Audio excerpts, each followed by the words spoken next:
Mathematics के relations and functions के बारे में तो हमने पहले ही पढ़ा था। कब? क्लास 11th में। लेकिन रिलेशंस एंड फंक्शंस का असली मजा आएगा अब।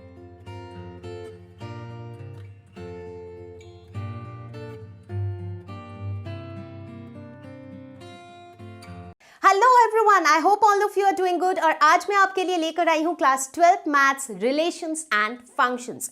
रिलेशंस एंड फंक्शंस का ये लेसन हम खत्म करेंगे सिर्फ एक वीडियो में, और इसी चैप्टर के साथ हम करेंगे क्लास 12th मैथ्स का शुभारंभ।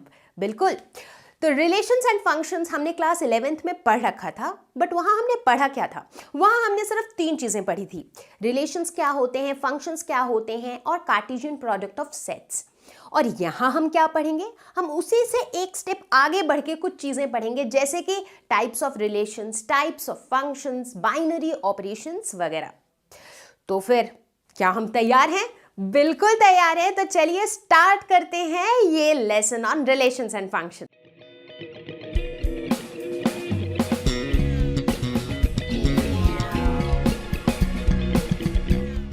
जैसा कि हमें पता है कि जिस तरह आम जिंदगी में बहुत तरह के रिलेशंस होते हैं, पेरेंट्स, बच्चे, हस्बैंड वाइफ, ठीक उसी तरीके से मैथमेटिक्स में भी बहुत सारे रिलेशंस होते हैं। हम कहते हैं P is greater than Q, P is less than Q, M is perpendicular to N, the line N is parallel to M। तो इस तरह के काफ़ी सारे रिलेशंस एग्जिस्ट करते हैं मैथमेटिक्स में, और इसीलिए तो हम मैथमेटिक्स में रिलेशंस पढ़ते हैं।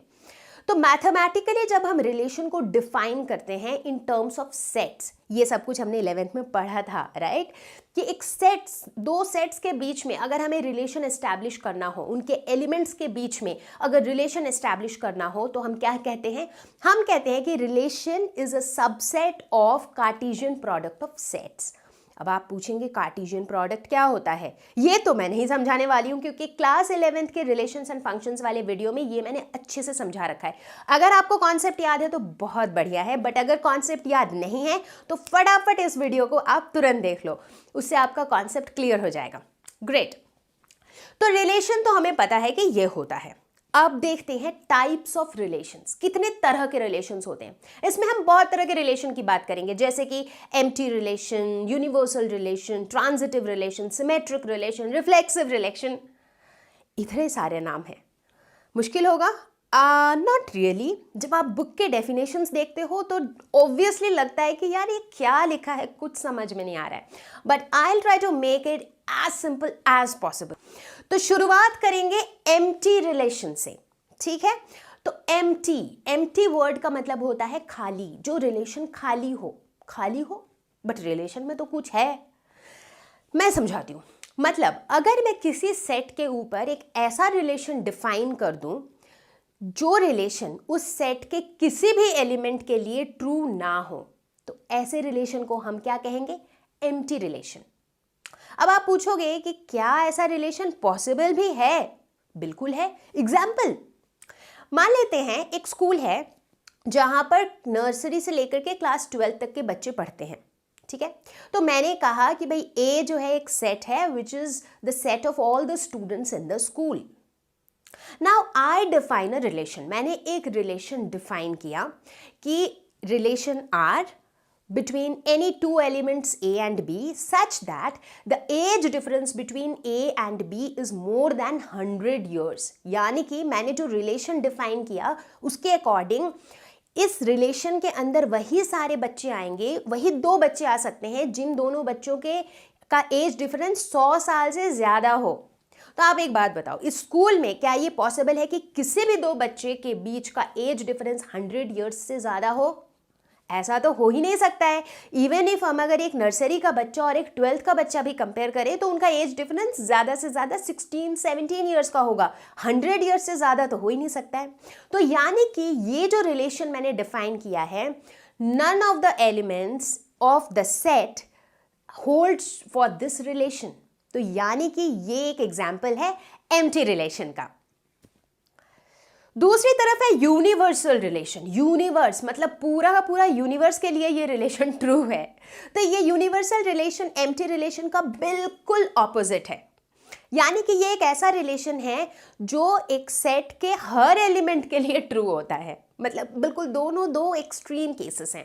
एग्जाम्पल लेंगे, मान लेते हैं वही स्कूल है तो सेट हमारा वही है, बट रिलेशन को हमने हल्का सा चेंज कर दिया। अब हम कहते हैं कि रिलेशन ए और बी के बीच में ऐसा है such that the difference in age between A and B is less than 100 years. अब लेस देन 100 ईयर्स कर दिया तो उसमें तो सारे ही बच्चे आ गए। अगर किसी दो बच्चों के बीच का एज डिफरेंस 1 साल का है तो वो भी उसमें फॉल करेंगे। किसी के बीच का एज डिफरेंस अगर 17 ईयर्स का है वो भी उसमें फॉल करेंगे। अगर दो बच्चे बिल्कुल बराबर एज के हैं, यानी कि अगर दो बच्चों का एज डिफरेंस 0 ईयर्स है, वो भी उसमें फॉल करेंगे क्योंकि वो भी तो 100 से कम है, राइट? तो यहाँ हम क्या देख रहे हैं कि ये एक ऐसा रिलेशन है जो सारे एलिमेंट्स के लिए ट्रू है। तो ये जो हमने दोनों रिलेशंस देखे, एम्प्टी और यूनिवर्सल, दोनों के लिए हमने देखा कि दोनों बड़े ही एक्सट्रीम केस हैं, या तो किसी के लिए ट्रू नहीं है या तो सबके लिए ट्रू है, राइट? तो मतलब इससे कुछ ज़्यादा मज़ा नहीं आ रहा है सेट के एलिमेंट्स को रिलेट करने में। तो कई बार इन दोनों रिलेशंस को ट्रिवियल रिलेशंस कहा जाता है। ट्रिवियल यानी कि कोई ऐसी चीज़ जिसकी महत्व यानी कि जिसकी इंपॉर्टेंस कम हो। अब इनकी इंपॉर्टेंस कम क्यों है? क्योंकि ये या तो सबके लिए ट्रू है या किसी के लिए ट्रू नहीं है, राइट? तो मतलब they do not hold that much of importance and that is why empty relation and universal relation are often called trivial relation। एक ज़रूरी बात जिस पे ध्यान देना है, जब कभी भी हमें ये नोट करना है, ये डिनोट करना है कि दो एलिमेंट्स रिलेटेड हैं, तो हम उसे कैसे इंडिकेट करेंगे, कैसे शो करेंगे मैथमेटिकली? इसके दो तरीके हैं। पहला तरीका है फर्स्ट ब्रैकेट के अंदर a, b belongs to r, यानी कि a is related to b। ये r जो है ये रिलेशन को डिनोट कर रहा है, और ये इसको हम पढ़ेंगे कैसे? इसको हम ऐसे पढ़ सकते हैं कि a is related to b। एक और तरीका होता है इसको लिखने का, वो है a कैपिटल R b, यानी कि a रिलेटेड टू b। अब हम आ रहे हैं पिक्चर के मेन हिस्से में, जहां से आपको ज्यादा क्वेश्चंस पूछे जाते हैं। तो अभी हम पढ़ेंगे रिफ्लेक्सिव रिलेशन, सिमेट्रिक रिलेशन और transitive relation. And trust me, ये बहुत इंपॉर्टेंट है कॉन्सेप्ट वाइज भी और एग्जाम वाइज भी। तो इसीलिए अपना सारा फोकस और कॉन्सेंट्रेशन सिर्फ मेरी तरफ। तो शुरू करेंगे रिफ्लेक्सिव रिलेशन से। रिफ्लेक्सिव ये वर्ड जो है आया है रिफ्लेक्शन से। जब हम रिफ्लेक्शन के बारे में सोचते हैं तो क्या आता है हमारे दिमाग में? अगर मेरे हाथ में ये मिरर हो तो इस मिरर में अगर मैं खुद को देखूं तो मुझे क्या दिखता है? ऑफ कोर्स मैं खुद दिखती हूँ, राइट? तो ये जो है मेरा रिफ्लेक्शन है, और मेरा रिफ्लेक्शन बिल्कुल मेरे जैसा है, राइट? ठीक उसी तरीके से जब हम रिफ्लेक्सिव रिलेशन की बात करते हैं तो हम उस रिलेशन को ऐसे डिफाइन करते हैं कि अगर हमारे पास एक सेट दिया हुआ है और हमने उस सेट के लिए एक रिलेशन भी डिफाइन किया है, वो रिलेशन रिफ्लेक्सिव तब होगा जब उस सेट का कोई भी एलिमेंट और उस एलिमेंट का रिफ्लेक्शन, ये दोनों चीजें इस रिलेशन को बिलोंग करें। मतलब मान लेते हैं हमारे पास एक सेट है कैपिटल ए, जिसके अंदर बहुत सारे एलिमेंट्स हैं। लेट अस एज्यूम उसमें से एक एलिमेंट है ए, स्मॉल ए। जनरली हम एलिमेंट्स को स्मॉल लेटर से डिनोट करते हैं, राइट? तो एक स्मॉल ए एलिमेंट है। अब स्मॉल ए जो एलिमेंट है इसका रिफ्लेक्शन क्या होगा? मेरा रिफ्लेक्शन मैं खुद हूं, सेम टू सेम, तो स्मॉल ए का रिफ्लेक्शन भी होगा स्मॉल ए।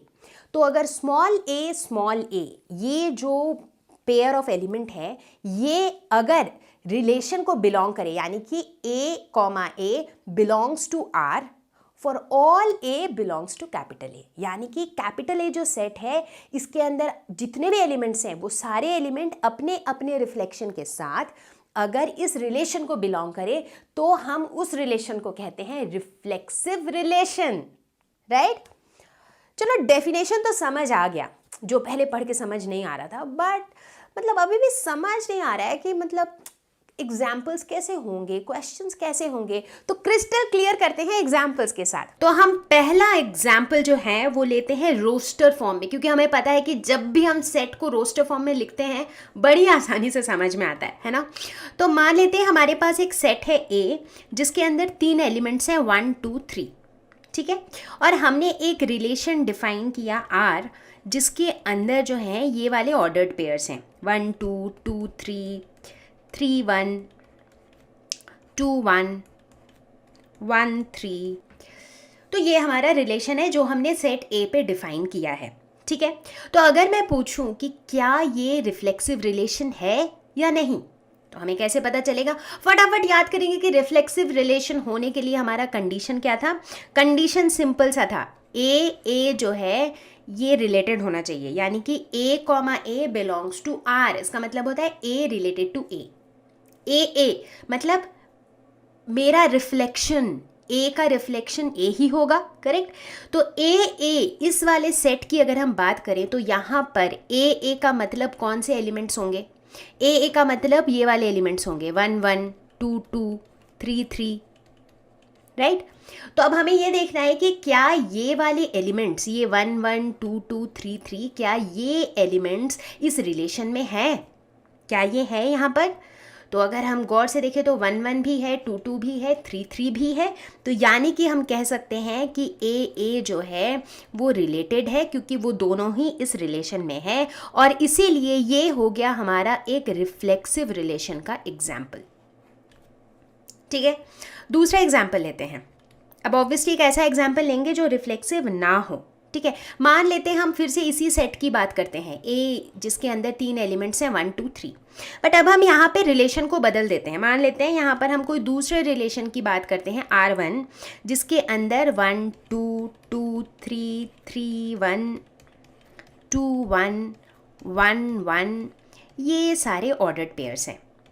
ठीक है, तो अब अगर मैं पूछूं कि इस रिलेशन के अंदर क्या ए है, तो ए मतलब कौन से ऑर्डर्ड पेयर्स थे? 1 1 2 2 3 3। तो अगर ध्यान से देखें तो 1 1 तो इसमें है, लेकिन 2 2 और 3 3 इसमें नहीं है। इसका क्या मतलब है? इसका मतलब है कि ए जो है doesn't belong to R, A is not related to A. मतलब ऐसा नहीं है कि भाई चलो एक एलिमेंट तो है, 1 1 का 1 1 तो है, भाई सबको होना है।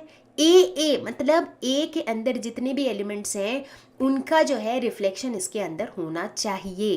तो चूंकि सारे एलिमेंट्स इसमें नहीं हैं तो ये जो है ये हो जाएगा नॉट रिफ्लेक्सिव। फिर से एक एग्जाम्पल लेते हैं, क्योंकि एग्जाम्पल से ही तो समझ में आता है। कहानी कितनी भी सुन लो बट जब तक एग्जाम्पल ना ले कुछ समझ नहीं आता है। अब हम एग्जाम्पल लेंगे सेट बिल्डर फॉर्म में। सेट बिल्डर फॉर्म थोड़ा ज़्यादा मुश्किल लगता है, क्योंकि इसमें तो सीधा सीधा दिखता है कि भाई ठीक है ए ये होना चाहिए, ये इसमें है तो ठीक है, नहीं है तो रिफ्लेक्सिव नहीं है। अब सेट बिल्डर फॉर्म में बात करेंगे। मान लेते हैं हमारे पास एक सेट ए है जो कि है आर, यानी कि ये है सेट ऑफ रियल नंबर्स। ठीक है, ये हमारा सेट ए है। ठीक है, अब हमने एक रिलेशन को डिफाइन किया, लेट्स से R1, और हमने उस रिलेशन को कैसे डिफाइन किया? ए बी, जहां पर a is less than equal to b। इसी तरीके से हम रिलेशन डिफाइन करते हैं सेट बिल्डर फॉर्म में, राइट। तो जिनको यहीं पे डाउट हो रहा है वो लोग मेरे रिलेशंस फंक्शंस की क्लास 11th वाली वीडियो जरूर देख लो फटाफट। ठीक है, तो इस तरह से हम रिलेशन डिफाइन किए। तो अब यहाँ पर हमने एलिमेंट्स या ऑर्डर्ड पेयर्स एग्जैक्टली लिख नहीं रखा है, बट हमने कहा है कि जो भी दो एलिमेंट्स रिलेटेड होंगे उनके बीच में ये वाला रिलेशन होना चाहिए कि a इज लेस देन और इक्वल टू b। ठीक है, और ये कैपिटल ए के अंदर सारे रियल नंबर्स हैं। ठीक है, तो सबसे पहले देखते हैं कि अगर हम ए की बात करें, ए यानी कि सेट ऑफ रियल नंबर्स में कौन से नंबर्स आएंगे? 1 2 3 4 कुछ भी आ सकता है, मतलब -1 -2 भी आ सकता है, 0 भी आ सकता है, सभी आ सकते हैं, राइट, रियल नंबर्स के अंदर। तो अब ए मतलब ये जो दोनों रियल नंबर्स होंगे वो सेम नंबर होंगे। अगर ये A2 है तो ये भी 2 है, अगर ये -2 है तो ये भी -2 है, अगर ये 0 है तो ये भी 0 है, राइट। मतलब दोनों हमेशा हर स्थिति में दोनों बराबर है। और हमारा ये रिलेशन कहता है कि A जो है वो या तो B से छोटा हो या फिर B के बराबर हो। अब B से छोटा तो नहीं होगा इस केस में, लेकिन B के बराबर ज़रूर होगा। तो यानी कि ये सभी जो है इस रिलेशन को बिलोंग कर सकते हैं, क्योंकि इस रिलेशन के अंदर ऐसे सारे पेयर्स आ सकते हैं जो या तो बराबर हो या पहला ए जो है वो बी से छोटा हो। तो चूंकि ये सारे बराबर होंगे ए वाले जितने भी हमारे एलिमेंट्स हैं, तो इसलिए ये सब इस रिलेशन के अंदर फॉल कर सकते हैं। इसीलिए हम कह सकते हैं कि ए रिलेटेड टू ए। तो इसीलिए ये हमारा एक रिफ्लेक्सिव रिलेशन का एग्जाम्पल है। मतलब ये बहुत ज़्यादा लॉजिकल थिंकिंग वाली चीज़ें हैं, इसमें आपको कुछ कैलकुलेट वगैरह नहीं करना पड़ता। It is just that you will have to think the right way. एक और एग्जाम्पल लेंगे और ये अब हमारा आखिरी एग्जाम्पल होगा, वरना तो हम एग्जाम्पल्स ही लेते रह जाएंगे। चलिए, तो यहाँ भी हम मानते हैं कि जो ए है वो set of all real numbers है। जनरली हम set of all real numbers को कैपिटल आर से डिनोट करते हैं, ठीक है ना। और यहाँ पर हम एक रिलेशन को डिफाइन करते हैं R2, जिसे हम कैसे डिफाइन करते हैं, हम कहते हैं कि B is equal to A+1। तो दो एलिमेंट्स के बीच में रिलेशन ऐसे होना चाहिए कि जो B है वो A+1, वो एक से एक अधिक हो, ठीक है। अब यहाँ पर हम क्या देखते हैं, ए की हम बात कर रहे हैं, राइट। रिफ्लेक्सिव रिलेशन होने के लिए हम हमेशा ए की बात करते हैं, यानी कि दोनों एलिमेंट बराबर होने चाहिए। बट क्या किसी भी स्थिति में दोनों एलिमेंट बराबर हो सकते हैं इस रिलेशन के अकॉर्डिंग? नहीं, क्योंकि ये रिलेशन तो ये कहता है कि जो दूसरा एलिमेंट है वो पहले एलिमेंट से एक ज़्यादा होना चाहिए। तो किसी भी हालत में ये ए जो है ये इस रिलेशन के अंदर बिलोंग नहीं कर सकता है, क्योंकि इस रिलेशन के अंदर सिर्फ ऐसे ही ऑर्डर्ड पेयर्स रहेंगे जिसका दूसरा एलिमेंट पहले एलिमेंट से एक ज़्यादा हो। तो हम कह सकते हैं कि यहाँ पर ए डजंट बिलोंग टू R2, और इसी वजह से ये नॉट रिफ्लेक्सिव है। अब बात करेंगे सिमेट्रिक रिलेशन की। सिमेट्रिक, जो वर्ड सिमेट्री है इसका मतलब क्या होता है? आप देखे होंगे कि हमारे आसपास जितनी भी अच्छी दिखने वाली चीज़ें होती हैं, बहुत सारी अच्छी दिखने वाली चीज़ें होती हैं जिसके अंदर सिमेट्री होती है। जैसे अगर हम प्लांट के लीफ को देखें, लीफ में सिमेट्री होती है। सिमेट्री मतलब अगर हम उस लीफ को बीच में से दो हिस्सों में डिवाइड कर दें तो जो दोनों हिस्से होंगे वो बिल्कुल आइडेंटिकल होंगे। ऐसा लगेगा जैसे दो आइडेंटिकल हिस्सों को साथ में जोड़ के लीफ बनाया गया हो। अगर हम बात करें बटरफ्लाई की, जो एक बहुत ही ब्यूटीफुल क्रीचर है, बटरफ्लाई को भी अगर आप देखेंगे, अगर आप बीच में से उसके दो हिस्से करेंगे तो वो बिल्कुल दोनों आइडेंटिकल है, जिन्हें हमने साथ में जोड़ दिया हो ऐसा लगता है। In fact even if you look at human beings, अगर हम यहाँ पे अपने ही बॉडी में अगर बीच में से एक एक्सिस निकालें तो हम देखेंगे हमारे जो दोनों साइड्स हैं बॉडी के वो बिल्कुल आइडेंटिकल है, राइट। तो इसे हम कहते हैं सिमेट्री। तो सिमेट्रिक रिलेशन की जब हम बात करते हैं तो उस केस में हम कहते हैं कि अगर किसी सेट का कोई दो एलिमेंट्स हैं, मान लेते हैं A1 और A2, जो रिलेशन को बिलोंग करता है, ठीक है, मतलब A1 A2 belongs to R, अगर ये है, और अगर A2 A1 also belongs to R है, यानी कि मतलब A1 और A2 और A2 और A1 दोनों का अगर ऑर्डर चेंज भी कर दिया तब भी वो जो एलिमेंट है वो उस रिलेशन को बिलोंग करता है, तो हम कहेंगे कि वो रिलेशन सिमेट्रिक है।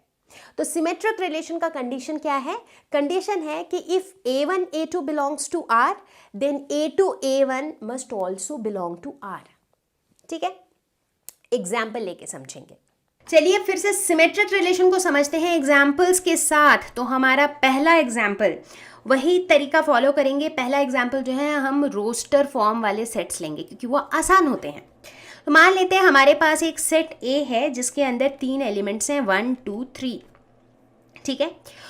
और यहाँ पर हम एक रिलेशन डिफाइन कर रहे हैं जिसके ऑर्डर्ड पेयर्स कुछ इस तरीके से हैं 1 2 2 3 1 3 2 1 3 1 3 2 3 3, right? So this is how we define the relation. हमने रिलेशन को इस तरीके से डिफाइन किया, ठीक है। सिमेट्रिक है कि नहीं, if I have to answer this, तो उसके लिए हमें कौन सी कंडीशन पे फोकस करना है? What is that condition that tells us whether this relation is symmetric और नॉट? वो कंडीशन कौन सा होता है? सिमेट्री के लिए हमें ये देखना पड़ता है कि if AB belongs to R then BA should also belong to R। मतलब अगर A भी R को बिलोंग करता है, यानी कि A रिलेटेड टू B है, तो B भी रिलेटेड टू A होना चाहिए। अगर ये ट्रू हुआ तभी वो रिलेशन सिमेट्रिक है, ठीक है। तो अब हम चलिए इसमें देखते हैं। अब इसमें अगर हम कोई भी दो एलिमेंट्स ले, मान लेते हैं 1 2, क्या 1 2 इस रिलेशन में है? बिल्कुल है। तो अगर 1 2 यहाँ पे है तो 2 1 भी होना चाहिए, 2 1 भी है, ठीक है। अगर 2 3 इस रिलेशन में है तो 3 2 भी होना चाहिए, 3 2 भी है यहाँ पे। अगर 1 3 इस रिलेशन में है तो 3 1 भी होना चाहिए, 3 1 भी यहाँ पर है।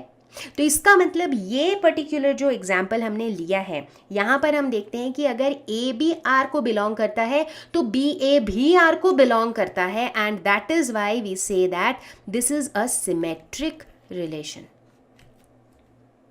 Let's take the next example, example number 2। Now मान लेते हैं कि हम इसी सेट को कंसिडर करते हैं, एक सेट ए है जिसमें 1 2 3 एलिमेंट्स हैं, बट अब हम यहाँ पे एक दूसरा रिलेशन डिफाइन करते हैं। मान लेते हैं कि रिलेशन कुछ ऐसा है 1 2 2 3 1 3 2 1, ठीक है। तो यहाँ पे हम क्या देखते हैं कि 1 2 इस रिलेशन में है, 2 1 भी इस रिलेशन में है, वेरी गुड। 2 3 इस रिलेशन में है, बट क्या 3 2 यहाँ पे है? 3 2 यहाँ नहीं है। So 2 3 belongs to R1 but 3 2 doesn't belong to R1। इसका मतलब दिस इज नॉट सिमेट्रिक। तो सिमेट्रिक रिलेशन की जो डेफिनेशन है, इट टेल्स यू कि इफ, यहाँ पे ध्यान देना है कि if A B belongs to R, right. Symmetric relation कभी भी ऐसा नहीं कह रहा है कि भाई ए के अंदर जितने भी एलिमेंट्स हैं, उनके जितने पॉसिबल ऑर्डर्ड पेयर्स हैं, उन सबको इस रिलेशन में होना चाहिए, ऐसा कुछ ज़रूरी नहीं है। ऑल इट सेज इज कि अगर इस रिलेशन के अंदर कोई एक ए बी है, अगर उसका बी ए है तभी वो सिमेट्रिक होगा। फॉर एग्जाम्पल यहाँ पर चूंकि 2 3 ऑलरेडी है, तो सिमेट्रिक होने के लिए 3 2 को भी होना पड़ेगा। जिस तरह से 1 3 यहाँ पे है, अगर इसको सिमेट्रिक रिलेशन होना है तो 3 1 को भी होना पड़ेगा, ठीक है। So only if A B belongs to R, then B A should also belong to R, only then it is called a symmetric relation. Clear? Okay, now we will take more examples. Let's take the third example. So now we will take examples in set builder form. Let us suppose set A is the set of integers, which we normally denote by a capital Z, set of all integers. Now we define a relation R1 such that xy, x minus y is an integer. तो हम ये कह रहे हैं कि relation x और y के बीच में ऐसा होना चाहिए कि x y का जो डिफरेंस है वो एक इंटीजर हो, ठीक है। तो अब ये रिलेशन क्या ये सिमेट्रिक है या नहीं, कैसे पता चलेगा, देखते हैं। तो अगर हम बात करें x y की, यानी कि x और y अगर दो इंटीजर्स हैं, इनफैक्ट बेटर अंडरस्टैंडिंग के लिए आप कोई से भी एग्जाम्पल अपने दिमाग में सोच सकते हो। For example let us take 2 integers. Let's say we take 2 integers, say 1 and 2. तो 1 और 2 को अगर हम लिखते हैं तो इनका डिफरेंस कितना होगा, x माइनस वाई कितना होगा, हो जाएगा -1, एंड -1 इज एन इंटीजर, ठीक है। तो यानी कि ये 1, 2 जो है ये R1 को बिलोंग करेगा, ठीक है। क्यों? क्योंकि इनका जो डिफरेंस है दैट इज एन इंटीजर, और वही मेरा कंडीशन है। लेकिन क्या 2, 1 भी R1 को बिलोंग करेगा? तो 2, 1 का अगर हम डिफरेंस देखें तो ये होगा 1. क्या 1 इंटीजर है? 1 भी इंटीजर है, तो यानी कि 2, 1 भी R1 को बिलोंग करेगा। तो ठीक उसी तरीके से अगर हम किसी भी दो इंटीजर की बात करें तो उनका जो डिफरेंस है वो एक इंटीजर हमेशा होगा, भले वो वैल्यू सेम ना हो। जैसे यहाँ पर भी जो वैल्यू है वो अलग अलग है, बट है तो दोनों integer. So that ways we can say that if XY belongs to R1, then yx also belongs to R1. So therefore we can say that this relation is symmetric. ये symmetric relation है.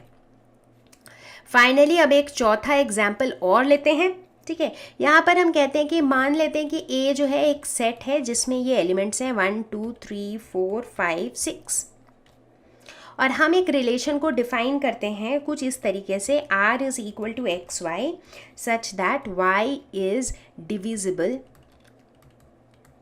By X। तो इस तरह से हमने set A के ऊपर एक रिलेशन को डिफाइन किया, करेक्ट। तो अब क्वेश्चन वही सेम क्वेश्चन है कि ये सिमेट्रिक है कि नहीं है। फिर से देखते हैं, हम सोचेंगे इस बारे में। अब इनमें से किसी भी एलिमेंट को अगर हम पिक करते हैं, फॉर एग्जाम्पल हम लेट्स से पिक करते हैं 2 को, 2 और 4 को, क्योंकि यहाँ डिविजिबिलिटी की बात आ रही है तो 2 4 को पिक करके देख लेते हैं, या 3 6 को पिक करके देख लेते हैं, थोड़ा इजी रहेगा अपना, है ना।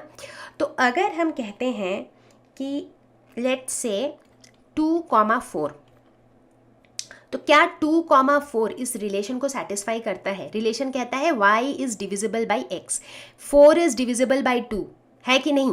बिल्कुल है। तो यानी कि 2,4 जो है वो इस रिलेशन को बिलोंग करता है। अगर मैं इसे पलट दूँ 4,2, तो क्या 4 is divisible by 2? 4 is not divisible. So अब अगर मैं पूछूं कि क्या 2 इज डिविजिबल बाई 4, राइट? तो अगर मैं ऐसा पूछूं तो 2 is not divisible by 4, right? 4 is divisible by 2 but 2 is not divisible by 4। तो यानी कि 4,2 doesn't belong to the relation. So therefore we can say that this is not symmetric.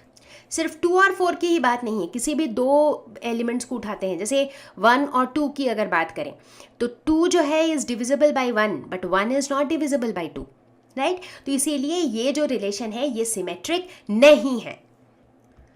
अब बारी है ट्रांजिटिव रिलेशन की. ट्रांजिशन का मतलब क्या होता है? मान लेते हैं मैं अभी इस पॉइंट पे हूँ, मैं पॉइंट ए पे हूँ, थोड़ा आगे बढ़ी पॉइंट बी पे चली गई, थोड़ा और आगे बढ़ी पॉइंट सी पे चली गई. तो ये ए टू बी फिर बी टू सी क्या हो रहा है? मेरा ट्रांजिशन हो रहा है, राइट? ठीक इसी तरीके से जब हम ट्रांजिटिव रिलेशन की बात करेंगे तो ये वैसा रिलेशन होता है जो कहता है कि अगर किसी सेट के दो elements A1 A2 belongs to R है, यानी कि अगर A1 A2 रिलेटेड हैं, अगर A2 A3 belongs to R है, यानी कि अगर A2 A3 भी रिलेटेड है, उस केस में अगर A1 A3 रिलेटेड होते हैं तो वैसे रिलेशन को हम कहते हैं ट्रांजिटिव रिलेशन. यानी कि A1 A2 से लिंक्ड है, A2 A3 से लिंक्ड है और A1 A3 लिंक्ड है, राइट? तो इसमें क्या हो रहा है? ट्रांजिशन हो रहा है A1 से A2, A2 से A3, राइट? इसीलिए इस रिलेशन को हम कहते हैं ट्रांजिटिव रिलेशन. चलो इसे भी एग्जाम्पल लेके समझेंगे तभी ढंग से समझ में आएगा. तो हमारा पहला एग्जाम्पल, ठीक है, मान लेते हैं हमारे पास एक सेट A है जिसके अंदर 1 2 3 4 5 6 ये एलिमेंट्स हैं, ठीक है, और हम एक रिलेशन डिफाइन करते हैं x, y such that y is divisible by x. ये सेम एग्जाम्पल हमने अभी लिया था जब हम सिमेट्रिक रिलेशन की बात कर रहे थे, राइट? अब देखते हैं ट्रांजिटिव में क्या होता है इसके साथ. तो ट्रांजिटिव रिलेशन का कंडीशन क्या है? कंडीशन बहुत सिंपल सा है. कंडीशन ये है कि अगर A B belongs to R है और अगर बी सी भी बिलोंग्स टू आर है तो ए सी भी आर को बिलोंग करना चाहिए. अगर ऐसा हुआ तो हम कहेंगे कि ये रिलेशन ट्रांजिटिव है, ठीक है? मतलब अगर ए बी से रिलेटेड है और बी सी से रिलेटेड है तो ए सी से रिलेटेड होना चाहिए और तब हम कहेंगे ये ट्रांजिटिव है, ठीक है? तो बिल्कुल खाली कंडीशन को याद रखना है कि क्या कंडीशन होता है, और वो भी मैंने समझा ही दिया है कि कैसे याद रखेंगे. तो एक बार कंडीशन याद है तो बस देखते रहेंगे कि वो कंडीशन सेटिस्फाई हो रहा है या नहीं हो रहा है. तो यहाँ पर चूंकि सेट ए जो है इसके अंदर कुछ स्पेसिफिक 6 एलिमेंट्स हैं, तो हम एग्जाम्पल के तौर पे कोई भी 2 एलिमेंट को पिक करते हैं. चूंकि यहाँ पे डिविजिबिलिटी की बात हो रही है तो जैसे 2 4 या 3 6 इस टाइप के कॉम्बिनेशन पिक करेंगे, हमको ईजी रहेगा. तो मान लेते हैं बात करते हैं 1 2 की. तो 1 2 जो है ये दोनों क्या ये R को बिलोंग करता है? बिल्कुल करता है, क्योंकि 2 इज़ डिविजिबल बाई 1. यहाँ पे 2 है y, 2 इज़ डिविजिबल बाई 1, तो इसीलिए 1 2 जो है ये R को बिलोंग करता है. अगर हम बात करें 2 4 की, क्या ये R को बिलोंग करता है? बिल्कुल करता है, क्योंकि 4 इज़ डिविजिबल बाई 2, तो 2 4 भी R को बिलोंग करता है. तो देखिए ये 2 कंडीशन आ गए हैं. A B belongs to R, B C belongs to R, 1 2 belongs to R, 2 4 belongs to R. तो इस रिलेशन के अकॉर्डिंग अगर ये एक ट्रांजिटिव रिलेशन है तो 1 4 should also belong to R. लेकिन देख लेते हैं कि क्या 1 4 R को बिलोंग करेगा? बिल्कुल करेगा, बिकॉज 4 इज़ डिविजिबल बाई 1. और चूंकि 1 4 R को बिलोंग करेगा तो हम कह सकते हैं कि ये जो है एक ट्रांजिटिव रिलेशन है, ठीक है? बट क्या इसका ये मतलब है कि सारे रिलेशंस ट्रांजिटिव होते हैं? बिल्कुल नहीं होते हैं. अब भी दूसरा एग्जाम्पल लेते हैं हम लोग. दूसरा एग्जाम्पल में मान लेते हैं कि हमारे पास कोई एक सेट ए है जिसके अंदर that is a set of all human beings, ठीक है? और यहाँ पे हम लोगों की हाइट की बात कर रहे हैं, ह्यूमंस के हाइट की बात कर रहे हैं, ठीक है? तो जो जिस रिलेशन की हम बात कर रहे हैं वो रिलेशन कहता है कि x, y such that x is exactly 7 centimetre taller then y. तो बेसिकली हम लोगों की बात कर रहे हैं, राइट। तो ये जो दो लोगों के बीच का ऐसा एक रिलेशन है कि पहले बंदे की जो हाइट है वो दूसरे बंदे से 7 सेंटीमीटर ज़्यादा है, ठीक है।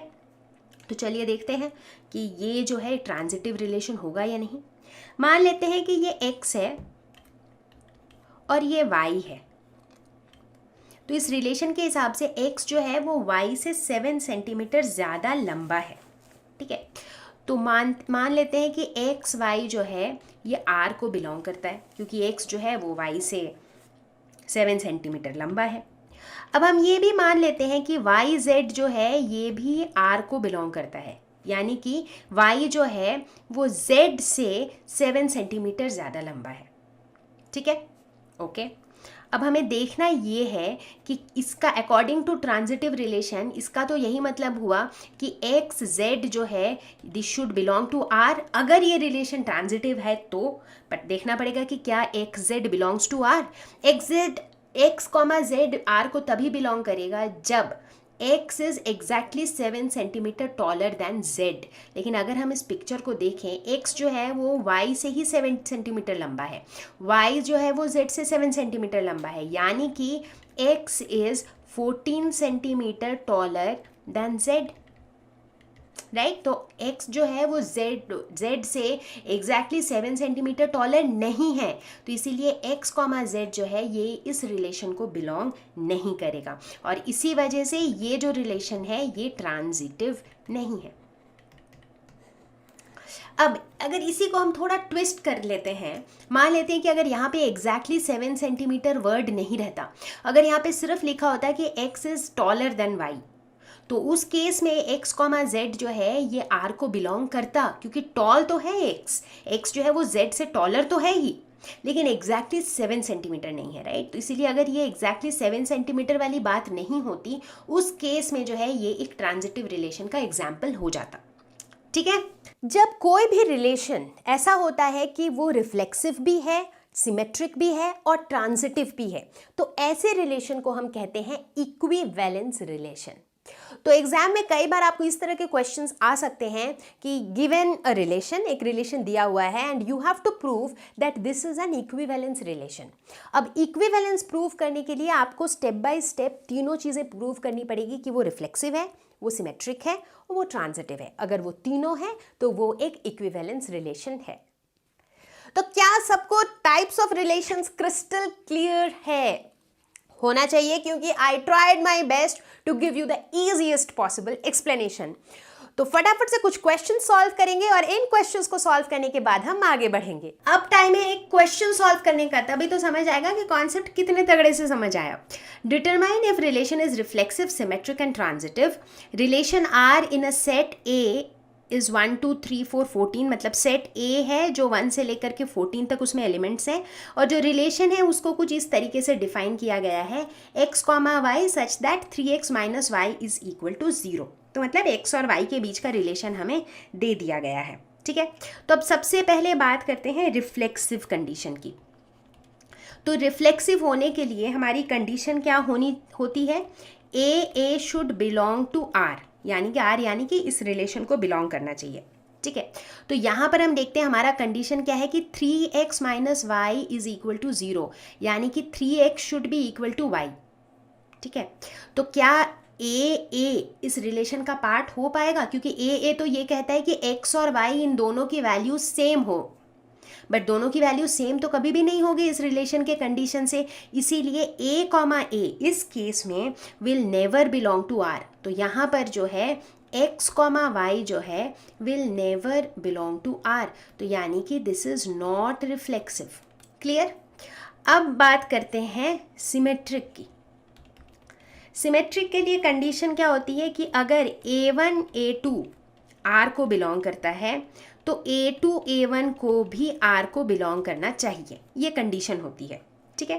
तो यहाँ पे देखते हैं इफ़ दिस इज़ ट्रू और नॉट। तो हम a सेट में से कोई भी 2 एलिमेंट्स उठा लेते हैं, ऐसे ही ट्राई करने के लिए। मान लेते हैं हमने पिक किया 1,3, ये 2 एलिमेंट्स हमने पिक किए। तो 1,3 की अगर हम बात करें तो यहाँ पे हम क्या देखते हैं कि जब x की वैल्यू 1 है तो y की वैल्यू 3 है, राइट? तो इसीलिए ये जो है ये इस रिलेशन को बिलोंग करता है। लेकिन क्या 3,1 इस रिलेशन को बिलोंग करता है? यानी कि जब x की वैल्यू 3 है तो उस केस में y की वैल्यू कितनी होगी? जब x की वैल्यू 3 है तो y की वैल्यू हो जाएगी 9, बट हम चाहते हैं कि भाई y की वैल्यू 1 हो, बट 1 तो होगी नहीं।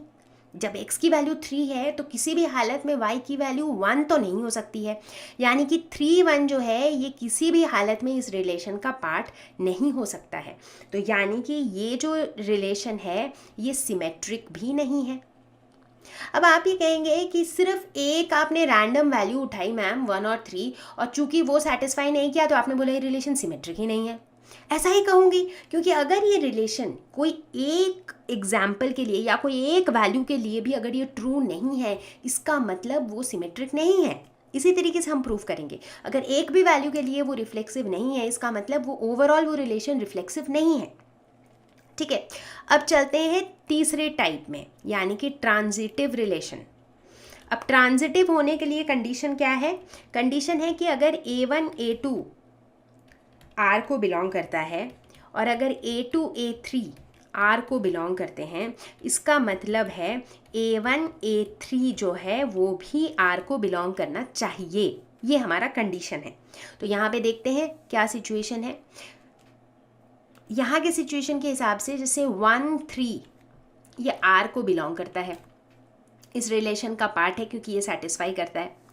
अब जब x की वैल्यू 3 हो जाएगी, क्योंकि यहाँ पे क्या है ये A1 A2, अब अगला हमें लेना है A2, A3। तो जब यानी कि x की वैल्यू जब 3 हो जाएगी तो y की वैल्यू हो जाएगी 9। तो 3, 9 जो है वो भी R को बिलोंग करता है।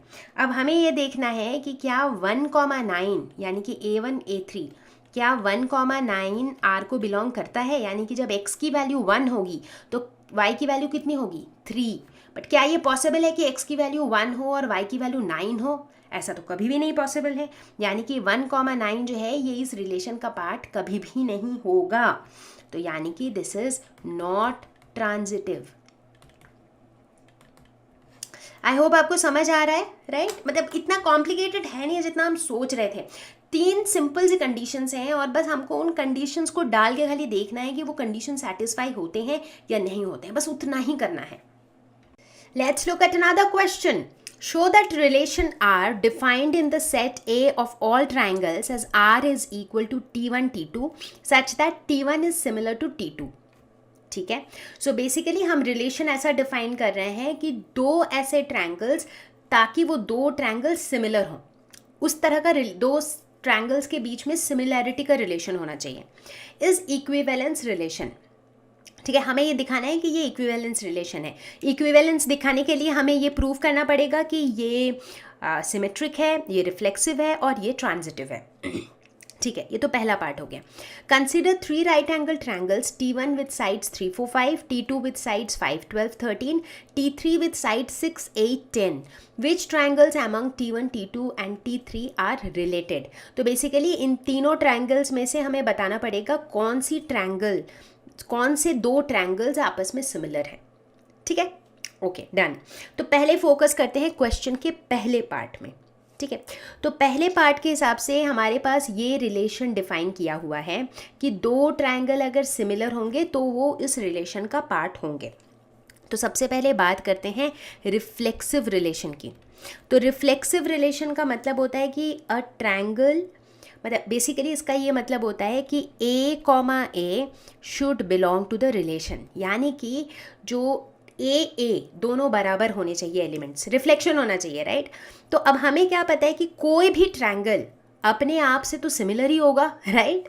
अ triangle will always be similar to itself, right? So therefore हम कह सकते हैं कि जो A बिलोंग्स टू R वाला कंडीशन है वो इस केस में ट्रू होगा, क्योंकि T1 जो है वो हमेशा आपस में अपने आप से सिमिलर ही होगा, राइट? तो हम कह सकते हैं कि ये जो है ये रिफ्लेक्सिव है, ये रिलेशन रिफ्लेक्सिव है। अब दूसरे टाइप की बात करते हैं जो कि है सिमेट्रिक। ठीक है, तो सिमेट्रिक होने के लिए हमें ये बताना है कि अगर हमारे पास T1, T2 है तो हमें ये बताना है कि अगर A1 A2 R को बिलोंग करता है तो A2 A1 भी R को बिलोंग करना चाहिए, ये हमारा कंडीशन है। तो मान लेते हैं अगर हम कहते हैं T1 T2 सिमिलर है, तो हम क्या कहेंगे कि T1 और T2 जो है ये बिलोंग्स टू R है। ठीक है, तो इसका ये भी तो मतलब है कि T2, T1 belongs to R है, क्योंकि अगर T1 T2 से सिमिलर है तो T2 भी तो T1 से सिमिलर है, तो इसीलिए हम कह सकते हैं कि ये सिमेट्रिक भी है। ठीक है, अब हम तीसरे कंडीशन को देखते हैं, यानी कि ट्रांजिटिव। ये कहता है कि अगर A1 A2 R को बिलोंग करता है और अगर A2 A3 R को बिलोंग करता है, तो फिर A1 और A3 को भी R को बिलोंग करना चाहिए। यानी कि अगर A1 A2 रिलेटेड है, A2 A3 रिलेटेड है, तो A1 और A3 भी रिलेटेड होने चाहिए। ठीक है, देखते हैं क्या ऐसा होता है। मान लेते हैं कि एक ट्रायंगल T1 जो है, T1 और T2 सिमिलर है। अगर T1 और T2 सिमिलर है तो T1, T2 belongs to R हो जाएगा। अब मान लेते हैं कि T2 और T3 ये दो ट्रायंगल सिमिलर है, तो फिर T2 और T3 जो है ये भी R को बिलोंग करेगा। अब ऑब्वियस ही बात है कि अगर T1 और T2, T1 एक ट्रायंगल है, T2 एक ट्रायंगल है, ये दोनों अगर सिमिलर है, अब ये दूसरा वाला ट्रायंगल अगर एक तीसरे ट्रायंगल से सिमिलर है, इसका मतलब है कि पहला और तीसरा ट्रायंगल भी सिमिलर ही होगा, राइट। तो T1 और T3 जो है ये भी R को बिलोंग करेगा, तो इस हिसाब से ये हमारा एक ट्रांजिटिव रिलेशन भी है। और चूंकि ये रिफ्लेक्सिव, सिमेट्रिक, ट्रांजिटिव तीनों है, इसीलिए it is an equivalence relation. तो पहला हिस्सा तो हो गया। दूसरे हिस्से में कहा जा रहा है कि हमारे पास 3 राइट एंगल ट्रायंगल्स हैं कुछ इस तरीके से, जिनके साइड्स हैं 3, 4, 5, दूसरे वाले का है 5, 12, 13। तो मान लेते हैं कि ये 12 है, ये 5 है, ये 13 है, और तीसरे वाले का है, तो ऑब्वियसली ये 3, 4, 5 है, तो ये हो जाएगा 5, ये हो जाएगा 12, ये हो जाएगा 13, और तीसरे वाले का क्या है 6, 8, 10। ठीक है, ये हमारे 3 ट्रायंगल्स हैं T1, T2 और T3। हमें बताना है इसमें से कौन से ट्रायंगल्स रिलेटेड है। रिलेटेड कब होंगे ट्रायंगल्स? जब वो सिमिलर होंगे। तो हमें ये बताना है कि कौन से ट्रायंगल्स सिमिलर है। ट्रायंगल्स सिमिलर कब होते हैं? जब उनके साइड्स के रेशियोज बराबर होते हैं, राइट। तो अगर हम पहले 2 ट्रायंगल्स को कंपेयर करें तो रेशियो ऑफ द साइड्स क्या है? 4/12 जो कि 1/3 है, 3/5, तो यहाँ पे इनका रेशियो ऑफ साइड्स हो जाएगा 4/12 is equal to 3/5 is equal to 5/13। But क्या ये इक्वल है? ये इक्वल है ही नहीं, तो इसीलिए T1 और T2 जो है ये सिमिलर नहीं है। T2 और T3 की भी अगर हम बात करें तो ये 12/8, ये 5/6, ये 13/10, वो भी इक्वल नहीं है। T1 और T3 की अगर हम बात करें तो 4/8 is equal to 3/6 is equal to 5/10, और हम देख रहे हैं कि इन सभी का जो रेशियो है वो है 1:2। तो इसलिए हम कह सकते हैं कि T1 और T3 जो है ये सिमिलर ट्रायंगल्स हैं, और इसीलिए हम कह सकते हैं कि T1, T3 belongs to R, यानी कि T1 is related to T3। ठीक है, तो इस तरह से हमने ये क्वेश्चन को भी सॉल्व किया। और अभी हमने देखा कि अगर हमें ये तीनों रिलेशन के कंडीशंस पता हो, रिफ्लेक्सिव, सिमेट्रिक और ट्रांजिटिव, तो इन रिलेशंस के बेसिस पे ही हम सारे के सारे क्वेश्चंस फटाफट सॉल्व कर सकते हैं। ये तो बहुत आसान था, क्यों बच्चों? अब बात करेंगे फंक्शंस के बारे में। फंक्शंस यानी कि हमारा वो मैजिक बॉक्स जिसके अंदर हम इनपुट डालते हैं हमें आउटपुट मिलता है, हम इनपुट डालते हैं हमें आउटपुट मिलता है। हमने 11th क्लास में पढ़ा था कि फंक्शन एक ऐसा मैजिक बॉक्स है जिसके अंदर कुछ ना कुछ एक्शन चलते रहता है। अगर हमारे पास फंक्शन है x², तो हम इनपुट डालेंगे 2, हमें मिलेगा 4, हम इनपुट डालेंगे 3, हमें मिलेगा 9, राइट, हम इनपुट डालेंगे 10, हमें मिलेगा 100। तो आज हम जो पढ़ने वाले हैं वो ये है कि फंक्शन के कितने टाइप्स होते हैं। ठीक है, तो 3 तरह के फंक्शंस होते हैं, 1-to-1 या फिर इंजेक्टिव फंक्शन, ऑन-टू या फिर surjective function, 1-to-1 and on-to या फिर बाइजेक्टिव फंक्शन। तो ये 3 तरह के फंक्शन होते हैं। तो फटाफट स्टार्ट करते हैं 1-to-1 से। ठीक है, 1-to-1 मतलब साफ, मतलब इसमें तो कुछ समझाने का है ही नहीं, वर्ड से ही पता चल रहा है कि इसमें क्या होगा। सबसे पहली बात है, जब भी हम फंक्शंस पढ़ेंगे ना, हम अपने दिमाग में हमेशा रखेंगे एरो डायग्राम। इधर एक अंडा, इधर एक अंडा, और बीच में एरोज, इधर इनपुट्स, इधर आउटपुट्स। मैं इनपुट आउटपुट वर्ड ज़्यादा यूज़ करती हूँ क्योंकि इनपुट आउटपुट से ना थोड़ा ज़्यादा अच्छे से समझ आ जाता है। हालांकि मैथमेटिकली जो लेफ्ट हैंड साइड में एलिमेंट्स होते हैं उन्हें हम कहते हैं एलिमेंट्स, और उनकी जो इमेज इधर होती है उन्हें कहते हैं इमेज। ठीक है, तो एलिमेंट्स और इमेज, जिसे मैं कई बार समझाने के लिए कहूँगी इनपुट्स एंड आउटपुट्स। तो 1-to-1 फंक्शन मतलब एक इनपुट का एक आउटपुट, मतलब मल्टीपल इनपुट्स का एक आउटपुट नहीं होगा, एक इनपुट का एक आउटपुट, एक इनपुट का एक आउटपुट, एक इनपुट का एक output. So that is 1-to-1 या फिर इंजेक्टिव। 1-to-1 फंक्शन को हम इंजेक्टिव फंक्शन भी कहते हैं। कैसे याद रखेंगे कि 1-to-1 को इंजेक्टिव कहते हैं? इंजेक्शन तो याद रहेगा, इंजेक्शन दर्द होता है। अगर कभी आप बीमार पड़े होंगे और डॉक्टर के पास गए होंगे और डॉक्टर ने कहा होगा कि सुई लगानी होगी, देन यू नो इट, कितना दर्द होता है। So the moment you remember that injection, क्या होता है उसमें? एक पॉइंटेड नीडल जो एक पॉइंट पे पियर्स करती है, राइट? तो वो नीडल एक ही टाइम पे आपके 5 जगह छेद नहीं कर सकती है, एक ही जगह छेद करती है, right? So point two point, 1-to-1, and that's why the name injective for 1-to-1। नाम से ही पता चलता है 1-on-1 या फिर 1-to-1, मतलब कि 1 एलिमेंट के लिए 1 डिस्टिंक्ट इमेज है। तो अगर 1 मेरा एक एलिमेंट है तो इसका एक डिस्टिंक्ट इमेज A है, अगर 2 मेरा एक एलिमेंट है तो इसका डिस्टिंक्ट इमेज B है। या फिर अगर हम इनपुट आउटपुट के फॉर्म में बात करें तो हर एक इनपुट के लिए, जैसे 1 के लिए एक वैल्यू है A, 2 के लिए एक वैल्यू है B, 3 के लिए एक वैल्यू है D, तो हर एक इनपुट के लिए एक डिस्टिंक्ट आउटपुट है। ठीक है, इसे हम कहते हैं 1-on-1 या फिर इंजेक्टिव। ठीक है, तो इसको अगर हम मैथमेटिकली डिफाइन करें तो हम क्या कहते हैं कि a function is said to be injective और 1-on-1 if images of distinct elements of x under f are distinct. जैसे कि मैंने बताया, डिस्टिंक्ट एलिमेंट का डिस्टिंक्ट इमेज होता है, यानी कि mathematically for x1 x2 belongs to capital X, f of x1 is equal to f of x2 implies x1 is equal to x2। बड़ा कॉम्प्लिकेटेड लग रहा है, isn't it? लेकिन समझ लेते हैं ना, आसान हो जाएगा।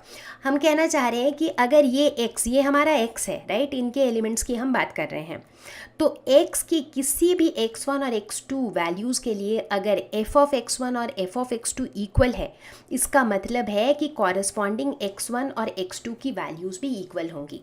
इस रिलेशन को हम कब यूज़ करेंगे? जब कभी भी हमारे पास इस तरह के क्वेश्चंस होंगे कि भाई prove whether this function is injective और नॉट, तो प्रूव कैसे करेंगे? इस इक्वेशन के हेल्प से, इसके हेल्प से हम मैथमेटिकली प्रूव करेंगे कि वो इंजेक्टिव या फिर 1-on-1 फंक्शन है या नहीं है। ठीक है, बट 1-on-1 होता क्या है? जब 1 डिस्टिंक्ट एलिमेंट का एक 1 डिस्टिंक्ट इमेज होता है, या फिर 1 डिस्टिंक्ट इनपुट का एक 1 डिस्टिंक्ट आउटपुट होता है। ठीक है, सो दैट इज 1-on-1। अब अगर हम ये एग्जाम्पल लें, अभी जो हमें एरो डायग्राम दिख रहा है, इसको देख के आपको क्या लगता है, क्या ये 1-on-1 है? बिल्कुल है, क्योंकि 1 जो इनपुट है इसके लिए एक आउटपुट है B, 2 जो है ये पॉइंट कर रहा है C को, 3 जो है ये पॉइंट कर रहा है A को, और 4 जो है ये पॉइंट कर रहा है D को। मतलब हर एक इनपुट के लिए एक ही आउटपुट है, तो इसीलिए ये भी एक 1-to-1 फंक्शन है या फिर इंजेक्टिव फंक्शन है। अब कई बार जो है ऐसे फंक्शंस होते हैं जो होते हैं many to 1, ठीक है, तो उन्हें हम इंजेक्टिव नहीं कहते हैं। सिर्फ 1-to-1 फंक्शन को हम इंजेक्टिव फंक्शन कहते हैं। many to 1 मतलब बहुत सारे इनपुट्स का एक ही आउटपुट होता है, मतलब बहुत सारे एलिमेंट्स का इमेज एक ही होता है। जैसे यहाँ पे 1 और 2 दो इनपुट एलिमेंट्स का सेम ही आउटपुट एलिमेंट है और वो है B। ठीक है, तो ये हो गया many to 1। नाम से ही आसानी से याद रख सकते हैं, many to 1 मतलब many इनपुट से 1 आउटपुट। ठीक है, हालांकि प्लीज रिमेंबर कि many to 1 फंक्शन जो है ये इंजेक्टिव नहीं होता है। दूसरा टाइप है ऑन टू फंक्शन या फिर सर्जेक्टिव। ऑन टू फंक्शन में मज़ेदार बात यह है कि हमारा सारा का सारा फोकस जो है वो आउटपुट साइड पे ही रहता है। इनपुट साइड में क्या हो रहा है हमें उससे कोई मतलब नहीं है। मतलब इनपुट में अगर 1 से मैपिंग हो रही है आउटपुट में, कोई बात नहीं। अगर many to 1 मैपिंग हो रही है, कोई बात नहीं। हम इनपुट के साइड पे फोकस ही नहीं करते। हमारा सारा फोकस रहता है कि जो आउटपुट साइड है, यानी कि जहाँ पर इमेज है, वहाँ पर कोई भी ऐसा एलिमेंट नहीं रहना चाहिए जो इनपुट साइड में किसी से मैप्ड ना हो। यानी कि हमारा बस यही ध्यान रहता है कि अगर फंक्शन ऐसा है जिसके आउटपुट साइड में कोई भी ऑर्फन एलिमेंट नहीं है, यानी कि वो ऑन टू फंक्शन है। कैसे? एरो डायग्राम देखते हैं। तो जब हम ऑन टू फंक्शन या फिर सर्जेक्टिव फंक्शन की बात करते हैं तो हमें इस बात से फर्क नहीं पड़ता है कि वो 1 to 1 है या मेनी टू 1 है। यहाँ पर एक ही फोकस रहता है कि जो आउटपुट वाला साइड है उसमें कोई भी ऐसा एलिमेंट नहीं रह जाना चाहिए जो किसी से पेयर्ड नहीं है। मतलब जिसे हम कई बार कहते हैं कि कोई अनपेयर्ड एलिमेंट नहीं रह जाना चाहिए या फिर कोई ऑर्फन एलिमेंट नहीं रहना चाहिए हमारे आउटपुट साइड में। तो जैसे देखते हैं यहाँ पे जो दोनों एरो डायग्राम्स हैं, पहले एरो डायग्राम में देखते हैं कि आउटपुट के साइड में 4 एलिमेंट्स हैं A B C D, और चारों के चारों एलिमेंट किसी न किसी प्री इमेज से मैप्ड हैं। ठीक है, ये चारों ही जो है किसी न किसी एलिमेंट के इमेज हैं। उसी तरीके से अगर हम इस एरो डायग्राम को देखें तो यहाँ पर आउटपुट साइड में 3 एलिमेंट्स हैं A B C, और तीनों ही जो है किसी न किसी इनपुट से मैप्ड है। इनफैक्ट अगर आप देखें तो ये A जो है ये 2 इनपुट से मैप्ड है। Doesn't matter. तो मतलब चाहे मेनी टू 1 हो चाहे 1 to 1 हो, उससे हमें फ़र्क नहीं पड़ता है। हमें यहाँ इस बात से फ़र्क पड़ता है कि आउटपुट साइड में जितने भी एलिमेंट्स हैं वो उनमें से कोई भी एक अकेला न रह जाए, वो सभी जो है एक कोई ना कोई इनपुट के साथ मैप्ड हो। ठीक है, तो जब हम मैथमेटिकली बात करेंगे तो हम कहते हैं कि for every y belongs to capital Y, क्योंकि यहाँ पर जो हमारा सारा फोकस है वो आउटपुट की साइड के एलिमेंट्स पे है।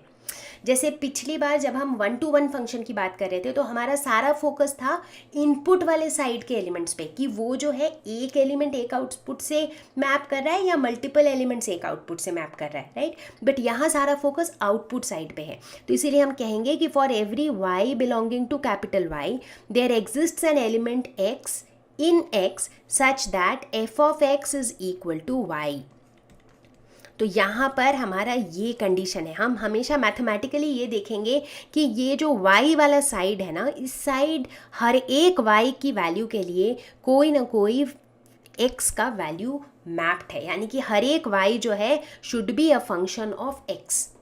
ठीक है, ये हमारा मैथमेटिकल कंडीशन है। तो यहाँ पर भी अगर हमें कोई एक फंक्शन दिया हुआ हो और पूछा जाए कि ये ऑन टू फंक्शन है या नहीं, तो वहाँ पे हम मैथमेटिकली इसको प्रूव करेंगे। अगर fx is equal to y proof हो गया, इसका मतलब है वो ऑन टू फंक्शन है। यहाँ पर स्क्रीन पे कुछ एरो डायग्राम्स हैं और हमें बताना है कि क्या ये ऑन टू फंक्शंस हैं। ये ऑन टू फंक्शंस नहीं है। क्यों? क्योंकि हम देख रहे हैं कि आउटपुट साइड में कुछ ऐसे एलिमेंट्स हैं जो ऑर्फन एलिमेंट्स हैं, यानी कि वो किसी से भी मैप्ड नहीं है। ई और ये किसी भी एलिमेंट से इनपुट साइड में मैप्ड नहीं है, इसीलिए ये ऑन टू फंक्शन नहीं है। उसी तरह से अगर इस एरो डायग्राम में देखें, फ़र्क मैंने पहले भी बोला था कि फ़र्क नहीं पड़ता कि ये 1 to 1 है या मेनी टू 1 है या इंजेक्टिव है कि नहीं।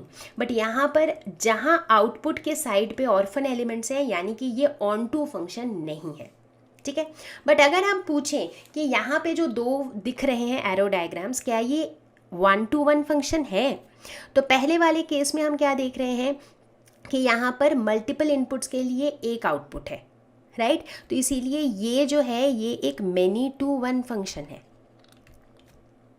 ठीक है, और अगर दूसरे वाले के केस में देखें तो यहाँ पे 1 इनपुट के लिए 1 डिस्टिंक्ट आउटपुट है, तो इसीलिए ये एक 1 to 1 फंक्शन है। यानी कि एक ही गिवन फंक्शन जो है वो 1 to 1 हो सकता है, साथ ही साथ वो ऑन टू हो सकता है, या फिर वो 1 on 1 हो सकता है और ऑन टू नहीं हो सकता है, राइट। क्योंकि इनकी जो कैटेगराइजेशन है वो अलग अलग आधार पे है। ऑन टू है या नहीं ये हम बताते हैं उनके आउटपुट साइड के एलिमेंट्स को देखते हुए। 1 to 1 या मेनी टू 1 है या नहीं ये हम बताते हैं उनके इनपुट साइड के एलिमेंट्स की मैपिंग को देखते हुए, राइट। तो आई होप यहाँ तक सब क्लियर है। ग्रेट। तीसरा टाइप है बाइजेक्टिव फंक्शन। बाई मतलब 2। वैसे फंक्शन जिनमें दोनों प्रॉपर्टी होती है, जो 1 to 1 भी होते हैं और ऑन टू भी होते हैं, ऐसे फंक्शंस को हम कहते हैं बाइजेक्ट। तो अगर हम इस एरो डायग्राम को देखें तो हम देखते हैं कि हमारे एलिमेंट्स हैं 1 2 3 4 और हमारे इमेज यानी कि आउटपुट है ABCD, और हम क्या देख रहे हैं कि ये जो चारों एलिमेंट्स हैं वो 1 to 1 मैपिंग भी है, क्योंकि वो एक इनपुट के लिए एक आउटपुट है। और हम ये भी देख रहे हैं कि आउटपुट साइड में ABCD जो चारों एलिमेंट्स हैं वो किसी ना किसी के साथ पेयर्ड है, तो इसीलिए ये ऑन टू भी है। तो ये एक एग्जाम्पल हो गया बाइजेक्टिव फंक्शन। क्वेश्चन को देखते हैं।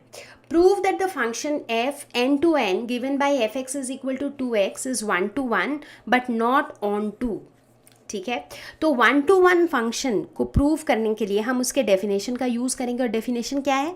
1-to-1 फंक्शन ये कहता है कि अगर एक हमारे पास फंक्शन है जो x से y की तरफ जा रहा है, मतलब x हमारा इनपुट साइड का सेट है और y जो है वो हमारा आउटपुट साइड का सेट है, तो 1-to-1 होने के लिए हम कहते हैं कि अगर x1 x2 कैपिटल X यानी कि इनपुट साइड के एलिमेंट्स हैं, और अगर f of x1 is equal to f of x2 है, मतलब x1 का जो कॉरेस्पॉन्डिंग y का एलिमेंट है और x2 का जो कॉरेस्पॉन्डिंग y का एलिमेंट है वो अगर बराबर है, यानी कि f ऑफ x1 अगर f ऑफ x2 के इक्वल है, दिस इम्प्लाइज कि x1 is equal to x2।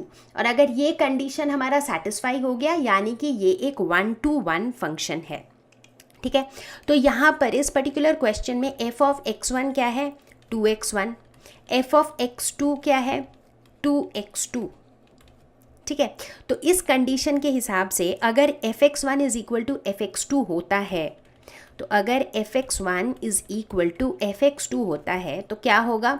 तो 2x1 हो जाएगा 2x2 के बराबर, यानी कि x1 हो जाएगा x2 के बराबर। यानी कि हमने प्रूव कर दिया कि अगर fx1 is equal to fx2 then x1 is equal to x2। तो चूंकि ये प्रूव कर दिया, यानी कि ये एक 1-to-1 फंक्शन है, ठीक है। अब बात करना है कि ऑन टू, कि क्या ये एक ऑन टू फंक्शन है। इनफैक्ट क्वेश्चन हमें कह रहा है कि ये एक ऑन टू फंक्शन नहीं है और हमें ये प्रूव करना है। अब ऑन टू फंक्शन का कंडीशन क्या होता है? ऑन टू फंक्शन ये कहता है कि अगर हमारे पास एक फंक्शन है x to y, उस केस में फॉर एवरी y का हर एक एलिमेंट के लिए, for every small y belonging to capital Y, there exists a small x belonging to capital X, right. मतलब हर एक y के अंदर जितने भी एलिमेंट्स हैं वो सारे एलिमेंट x के किसी ना किसी एलिमेंट से पेयर्ड होने चाहिए, such that f of x is equal to y। ये हमारा ऑन टू फंक्शन का कंडीशन है। तो इस कंडीशन को ध्यान में रखते हुए हम लिख सकते हैं कि f ऑफ x जो है वो y के बराबर होना चाहिए। f ऑफ x इस क्वेश्चन में दिया हुआ है 2x, तो यानी कि 2x is equal to y, यानी कि x is equal to y by 2। तो अगर ये एक ऑन टू फंक्शन है तो x और y के बीच में ये वाला रिलेशन होगा कि x is equal to y by 2।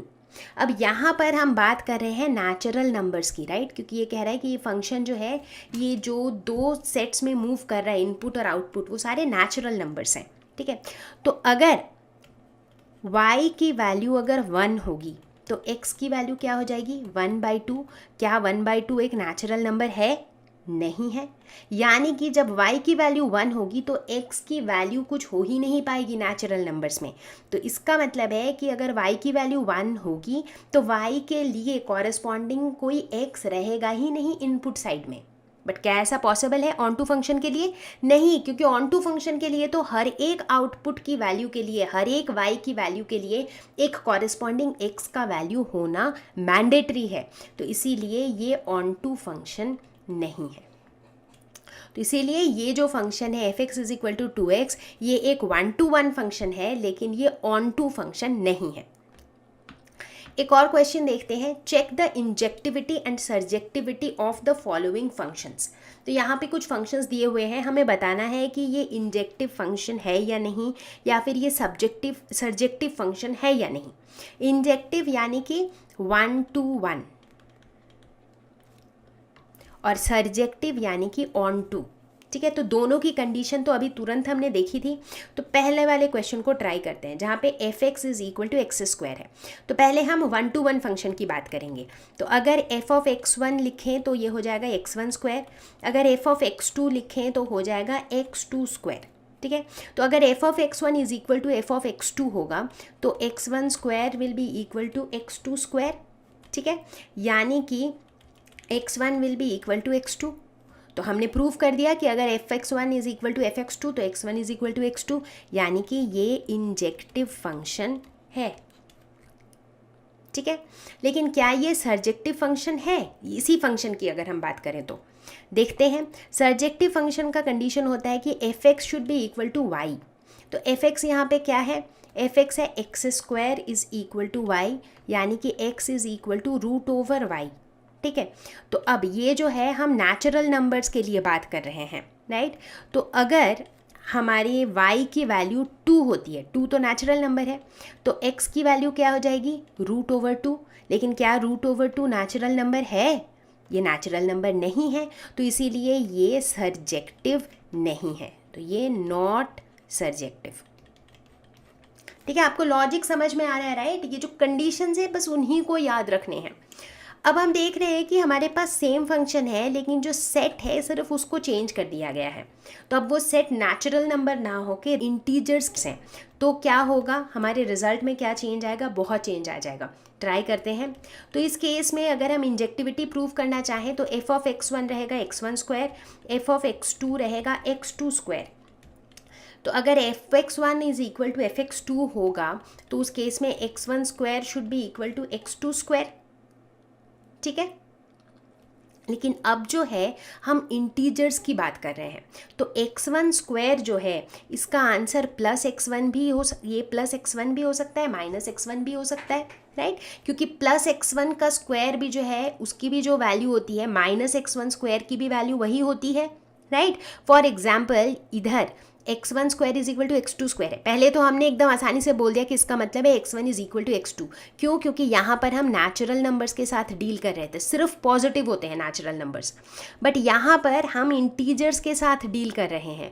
तो यानी कि जो x1 की वैल्यू है ये +x1 भी हो सकती है और ये -x1 भी हो सकती है, राइट? और +x1 is not equal to -x1, right? क्योंकि मतलब इट इज़ लाइक दिस कि -2 का whole square is equal to 2², right? But इसका ये मतलब तो नहीं है कि -2 और 2 बराबर हो जाएंगे, राइट? अब चूंकि यहाँ पे हम इंटीजर्स की बात कर रहे हैं, इसीलिए इस केस में हम ये नहीं कह सकते हैं कि x1 x2 के बराबर होगा ही। x1 x2 के बराबर हो भी सकता है और x1 x2 के बराबर नहीं भी हो सकता है, तो इसीलिए ये जो है ये हो जाएगा नॉट इंजेक्टिव। ठीक है, तो एक छोटी सी चीज़ चेंज हो जाने से हमारा जो पूरा रिजल्ट है वो चेंज हो गया, राइट? अब इसी का अगर हम सर्जेक्टिव देखें कि ये सर्जेक्टिव है कि नहीं, तो सर्जेक्टिव के केस में ऑब्वियसली ये सर्जेक्टिव नहीं होगा, क्योंकि सर्जेक्टिव होने के लिए हमने देखा कि x is equal to √y ये वैल्यू आती है, राइट? तो अगर हम इंटीजर्स की बात कर रहे हैं तो y की वैल्यू नेगेटिव भी हो सकती है, जैसे कि y की वैल्यू -1 भी हो सकती है या -2 भी हो सकती है। तो वैसे केस में जो x की वैल्यू है वो हो जाएगी √(-1) या फिर √(-2).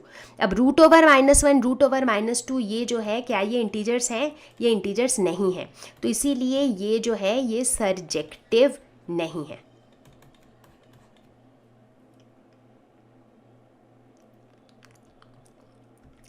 एक क्वेश्चन और देखते हैं तो कॉन्सेप्ट थोड़ा और क्लियर हो जाएगा। Let a is equal to 1 2 3, b is equal to 4 5 6 7 and f is equal to 1 4 2 5 3 6 be a function from a to b.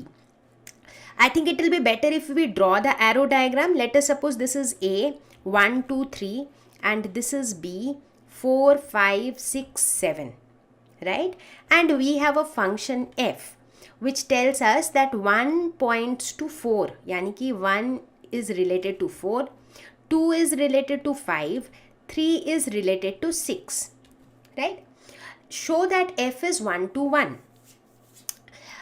अब ये जो एरो डायग्राम है इसको देख के साफ साफ पता चल रहा है कि ये 1 to 1 है। क्यों? क्योंकि हर एक डिस्टिंक्ट एलिमेंट के लिए हमारा एक डिस्टिंक्ट इमेज है, डिस्टिंक्ट इनपुट के लिए डिस्टिंक्ट आउटपुट है, so therefore this is 1 to 1। तो एरो डायग्राम बना के ही हम क्लियरली बता सकते हैं कि ये 1 to 1 है। तुम्हारा आंसर आया क्या? अभी तक हमने देखा कि फंक्शंस क्या होते हैं, फंक्शन कितने तरह के होते हैं, बट रियल लाइफ सिनेरियोज में हमें कई बार एक से ज़्यादा फंक्शंस की ज़रूरत पड़ती है और एक से ज़्यादा फंक्शंस को लिंक करना पड़ता है, और वहीं हम बात करते हैं कॉम्पोजिशन ऑफ फंक्शंस की। तो एक ऐसा सिनेरियो लेते हैं, एक ऐसा एग्जाम्पल लेते हैं, जैसे मान लेते हैं कि इनफैक्ट जब आप एग्ज़ाम देने जाते हैं तो अधिकतर स्कूल्स में ऐसा रूल होता है कि आपकी आंसर शीट में आप अपना नाम नहीं लिखते हो, आप सिर्फ अपना रोल नंबर लिखते हो, राइट? और स्कूल के पास एक ऐसी शीट होती है जहाँ पर आपके नाम लिखे होते हैं और बगल में आपका रोल नंबर लिखा होता है, ठीक है? तो ये जो शीट स्कूल के पास है ये एक फंक्शन है। इसके अंदर जैसे ही आप एक नाम डाल दोगे तो उसका कॉरेस्पॉन्डिंग रोल नंबर निकल के आ जाएगा। ठीक है। अब मान लेते हैं कि आप एग्ज़ाम देने गए, आपने एग्ज़ाम दे दिया, आपकी जो आंसर शीट है वो एग्जामिनर के पास पहुंच गई, एग्जामिनर ने उसे चेक कर दिया, मार्क्स दे दिए। तो एग्जामिनर के पास एक शीट है जिसके अंदर आपका रोल नंबर लिखा हुआ है और आपके मार्क्स लिखे हुए हैं। ठीक है, ग्रेट। अब मान लेते हैं कि स्कूल को आपको रिपोर्ट कार्ड देना है। अब रिपोर्ट कार्ड में स्कूल को आपका नाम भी लिखना है, रोल नंबर भी लिखना है और मार्क्स भी लिखने हैं। तो ये जो दो फंक्शंस हैं, इन दोनों में से किसी एक से काम नहीं चलेगा, दोनों की ज़रूरत है। तो सबसे पहले तो स्कूल को पहले फंक्शन को देखना पड़ेगा ये जानने के लिए कि इस बच्चे का रोल नंबर क्या है। उसके बाद स्कूल को दूसरे फंक्शन का हेल्प लेना पड़ेगा ये जानने के लिए कि इस रोल नंबर को कितने मार्क्स मिले हैं। राइट तो यहाँ पर हम देखते हैं कि हमें दो फंक्शंस की ज़रूरत पड़ रही है और दो फंक्शंस को लिंक करने की ज़रूरत पड़ रही है, और यही हम बात करते हैं कॉम्पोजिशन ऑफ फंक्शंस की। तो चलिए देखते हैं कि मैथमेटिकली हम कैसे इस तरह के कॉम्पोजिशन ऑफ फंक्शंस को हैंडल करते हैं। कॉम्पोजिशन ऑफ फंक्शन ये कहता है कि यहाँ पर हमारा एक फंक्शन नहीं है, एक फंक्शन है और उस फंक्शन के ऊपर एक और फंक्शन है। जैसे कि यहाँ पे हम देखते हैं कि a to b का एक फंक्शन है f, फिर b to c का एक फंक्शन है g। ठीक है, अब अगर हम a to c की डायरेक्टली बात करें तो हम दो फंक्शन की बात करेंगे, g की भी और f की भी, और तब हम क्या कहेंगे, g(of) is the function from a to c, यानी कि g of fx। तो g(of) of x को हम कहेंगे g of fx for all x belongs to a। तो इस तरीके से हम कॉम्पोजिट फंक्शन या फिर कॉम्पोजिशन ऑफ फंक्शन को डिफाइन करते हैं। तो एक एग्जाम्पल लेके देखते हैं कि किस तरह से हम इस तरह के कॉम्पोजिट फंक्शंस की वैल्यूज़ निकालते हैं। तो एक वैल्यू लेके देखते हैं। मान लेते हैं हमारे पास एक फंक्शन है कुछ इस तरह का 134 से लेकर के 125। तो मान लेते हैं ये है 134। हमेशा हम एरो डायग्राम यूज़ करना प्रेफर करते हैं, इससे जो है अंडरस्टैंडिंग बेटर होती है। तो इनके बीच में जो फंक्शन है वो है f। ठीक है, अब g जो है ये है 125 और 13 के बीच में, तो यहाँ पर है g। ठीक है, अब इनकी मैपिंग कैसे होगी वो हमें यही क्वेश्चन से पता चलेगा, क्योंकि f को हम कैसे डिफाइन कर रहे हैं 1 2 3 5 और 4 1, यानी कि 1 2 3 5 4 1। तो इस तरह से f की मैपिंग हो रही है।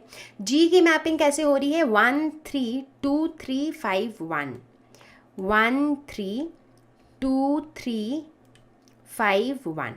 तो ये हमारा बन गया एरो डायग्राम। एरो डायग्राम बन जाता है तो आधा काम तो वैसे ही सॉल्व हो जाता है। अब हमें निकालना है GOF। GOF ऑफ x को हम लिख सकते हैं G of f of x। ठीक है, अब x की अलग अलग वैल्यूज़ के लिए हम निकालते हैं। x कौन सा वाला है, ये है x। ठीक है, क्योंकि f ऑफ x इन पे एक्ट कर रहा है। तो x की तीन पॉसिबल वैल्यूज़ हैं 1 3 और 4। तो तीनों के लिए हम GOF की वैल्यू निकालेंगे।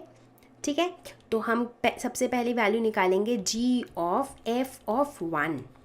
अब f ऑफ 1 क्या है 2, राइट तो ये हो जाएगा G ऑफ 2। अब G की जो वैल्यू है 2 इनपुट के लिए कितना है आउटपुट 3, तो इसकी वैल्यू हो जाएगी 3। अब ठीक इसी तरह से G ऑफ f ऑफ 3 निकालेंगे। तो f ऑफ 3 कितना है 5, तो ये हो जाएगा G ऑफ 5। अब G ऑफ 5 कितना है 1, तो ये हो गया 1। ठीक उसी तरह से G ऑफ f ऑफ 4, तो f ऑफ 4 है 1, तो ये हो गया G ऑफ 1 और G ऑफ 1 हो जाएगा 3।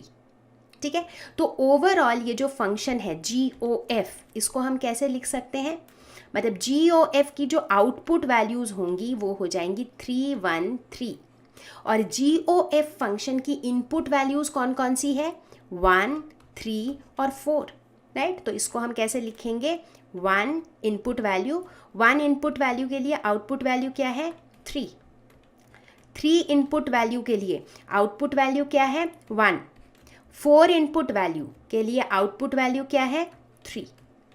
तो ये हो जाएगा हमारा GOF। तो इसे समझना है कि जी ओ एफ जब भी हम कह रहे हैं तो हमारा इनपुट क्या है x, यानी कि ये जो वैल्यूज़ हैं x की ये हमारी इनपुट वैल्यूज़ हैं, इनके कॉरस्पॉन्डिंग आउटपुट वैल्यूज़ जो है वो हम कैलकुलेट कर रहे हैं और इसीलिए फाइनल रिजल्ट को हम इस फॉर्म में लिखेंगे। क्लियर है, कुछ कॉम्प्लिकेटेड नहीं है, बस ये है कि जब भी इस तरह का क्वेश्चन हो आप फटाफट से जो है ये एरो डायग्राम बना लो। जैसे ही एरो डायग्राम बन जाएगा ये क्वेश्चंस एकदम चुटकियों में सॉल्व होने लगेंगे। ठीक है, आगे बढ़। तुम्हारा आंसर आया क्या? Let us look at few important points with regards to composition of functions. Okay, तो अगर हमारे पास दो फंक्शंस हैं f, तो अगर हमारे पास दो फंक्शंस हैं f और g, f जो है वो a to b, मान लेते हैं ये a है, ये b है और ये c है। ठीक है, तो f जो है वो a to b वर्क कर रहा है और g जो है ये b to c है। ठीक है, so this is our composition of function. Now the first point says that if f is a one-to-one function, g is a one-to-one function, that means GOF will be a one-to-one function. Similarly, if f is a onto function and g is a onto function, then GOF is also onto function. Very simple, यानी कि अगर ये दोनों ही 1-to-1 है तो इसका मतलब है GOF भी 1-to-1 होगा, अगर दोनों ही ऑन टू है तो GOF भी ऑन टू होगा। ये तो सिंपल था। अब उल्टे डायरेक्शन से देखते हैं, यानी कि अगर GOF 1-to-1 है उसका क्या मतलब होगा? क्या उसका मतलब होगा कि G और F दोनों को 1-to-1 होना मैंडेटरी है?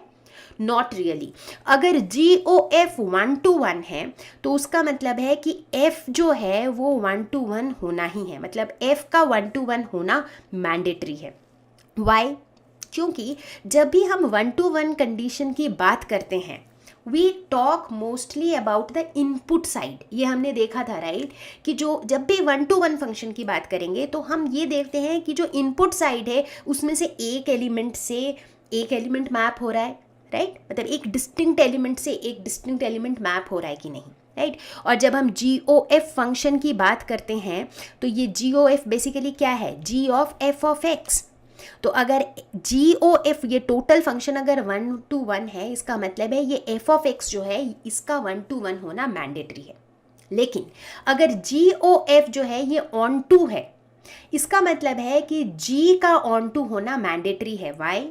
क्योंकि जब हम कहते हैं कि GOF ऑन टू है इसका मतलब है कि GOF का जो आउटपुट में जो भी एलिमेंट्स हैं ये सारे एलिमेंट किसी न किसी एलिमेंट से मैप्ड हैं इनपुट साइड में, right, which actually means that ये जो फंक्शन G है this function G is onto, क्योंकि we are talking about this output side when we are dealing with onto, right. तो इसीलिए अगर GOF on to है इसका मतलब है G का ऑन टू होना मैंडेटरी है।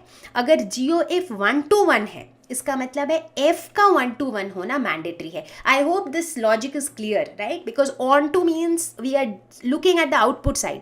तो आउटपुट अगर ऑन टू है, ये यहाँ पे अगर सारे कोई भी ऑर्फन एलिमेंट्स नहीं है इसका मतलब जाहिर सी बात है कि G जो है वो भी ऑन टू है, right. So very simple and very clear. अब जब हम कॉम्पोजिशन ऑफ फंक्शन की बात कर रहे हैं तो इसी कॉन्टेक्स्ट में it is a great idea to talk about invertible function. Invertible, किसी भी चीज़ को उलट देना, काफ़ी सिंपल है, याद रखना। मान लेते हैं कि हमारे पास एक फंक्शन f है जो x से y की तरफ जा रहा है, मतलब x इसके लिए इनपुट्स हैं, y इसके लिए आउटपुट्स हैं। सिंपल, इन्वर्ट करना है। अब f जो है इन्वर्टिबल है या नहीं है? इन्वर्टिबल मतलब f को हम उलट सकते हैं, यानी कि f को उलट के हम एक ऐसा फंक्शन बना सकते हैं, मान लेते हैं उस फंक्शन को हम g कहते हैं, जो y से x तक जाएगा, राइट। यानी कि अगर f का कोई एक ऐसा फंक्शन हो जो बिल्कुल एक f का उल्टा हो, मतलब अगर f जो है वो x to y जा रहा है तो g जो है वो y to x जाना चाहिए। सिर्फ इतना ही नहीं, अगर f ऑफ g जो है ये अगर i y है, g ऑफ f जो है ये अगर i x है, ठीक है, तो हम क्या कहेंगे? हम कहेंगे कि g जो है वो f का इन्वर्स है। थोड़ा कॉम्प्लेक्स हो गया?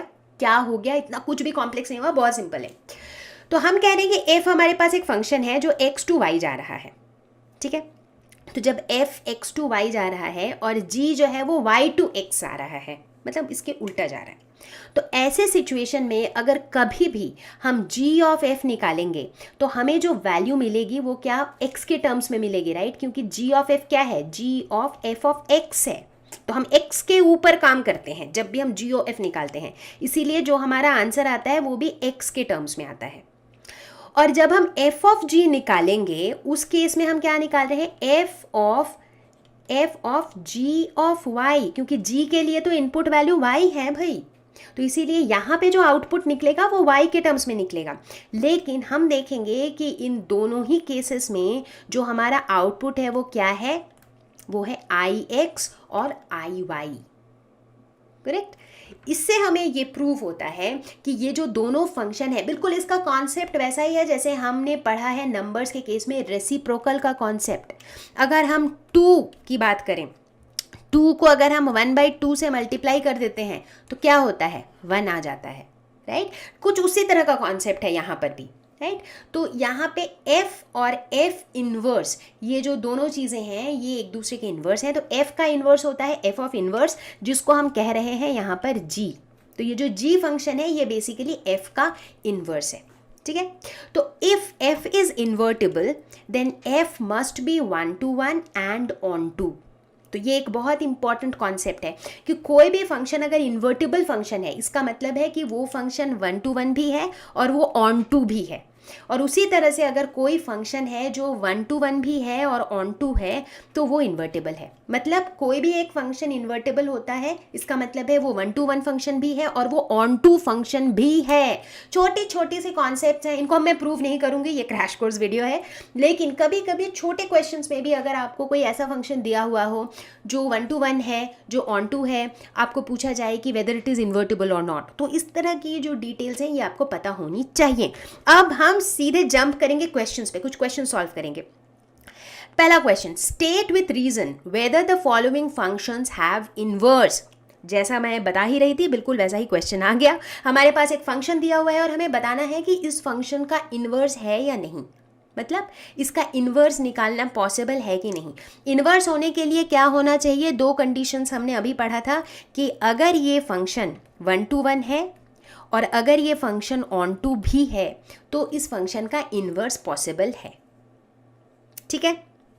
तो ट्राई करके देखते हैं। तो हम देखते हैं कि हमारे पास ये फंक्शन है f जो कि जा रहा है 1 2 3 4, ये इसका इनपुट साइड है और इसका आउटपुट साइड क्या है 10, और ये किस तरह से जा रहा है 1 10 2 10 3 10 4 10, मतलब 1 पॉइंट करेगा 10 को, 2 भी पॉइंट करेगा 10 को, 3 भी 10 को, 4 भी 10 को, ठीक है? तो ये किस तरह का फंक्शन है, क्या ये 1-to-1 फंक्शन है? ये 1-to-1 फंक्शन नहीं है क्योंकि ये मेनी टू 1 फंक्शन है, तो फिर ये 1-to-1 नहीं है, ठीक है?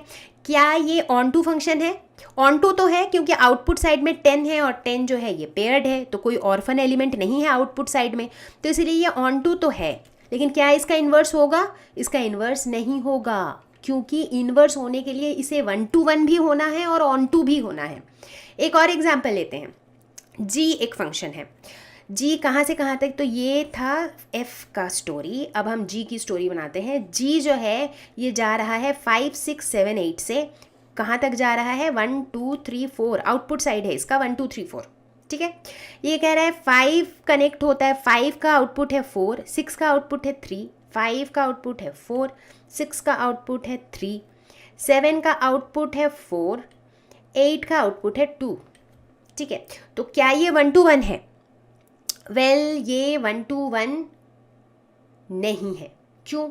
क्योंकि अगर हम देखें तो 5 और 7 दो एलिमेंट्स जो हैं वो एक ही आउटपुट को पॉइंट कर रहे हैं 4 को, तो इस हिसाब से ये 1-to-1 नहीं है। क्या ये ऑन टू है? ये ऑन टू भी नहीं है क्योंकि इसके आउटपुट साइड में तो यहाँ पे एक ऑर्फन एलिमेंट है 1 जो किसी भी इनपुट साइड से मैप नहीं है, तो ये ना तो 1-to-1 है और ना ही ऑन टू है, तो इसीलिए इसका भी इन्वर्स नहीं होगा। एक और एग्जाम्पल है यहाँ पर h। अब h एक ऐसा फंक्शन है जो 2 3 4 5 से जा रहा है, मतलब 2 3 4 5 इसके इनपुट साइड में है और आउटपुट साइड में है 7 9 11 और 13, ठीक है? तो यहाँ पे 2 जो है वो 7 को पॉइंट कर रहा है, 3 जो है वो 9 को पॉइंट कर रहा है, 4 11 और 5 13। तो यहाँ पे ये 1 to 1 है, बिल्कुल है, क्योंकि हम देख रहे हैं हर एक डिस्टिंक्ट इनपुट का एक डिस्टिंक्ट आउटपुट है। और क्या ये ऑन टू है? ये ऑन टू भी है, क्योंकि आउटपुट साइड में एक भी ऐसा एलिमेंट है नहीं है जो ऑर्फन एलिमेंट हो, सारे एलिमेंट किसी ना किसी इनपुट से मैप्ड है। तो ये 1 to 1 भी है और ऑन टू भी है, और इसीलिए इसका इन्वर्स होगा। क्लियर है? लर्नो हब एक ऐसा फ्री लर्निंग प्लेटफॉर्म जहां पर आपको मिलते हैं videos, notes, NCERT solutions, sample papers and online tests absolutely free of cost.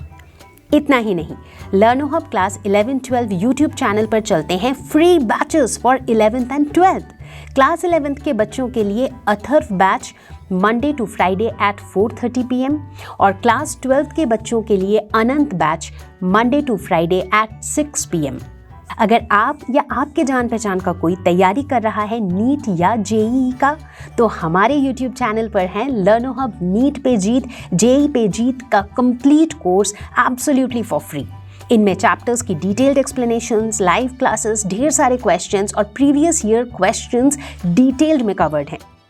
और तो और, you can ask all your doubts absolutely for free at ask question section of लर्नो hub. हमारा Android app भी है। आप 1-on-1 क्लास लेना चाहते हो तो है लर्नो हब स्वयं at a very affordable price. लर्नो hub free है पर बेस्ट है।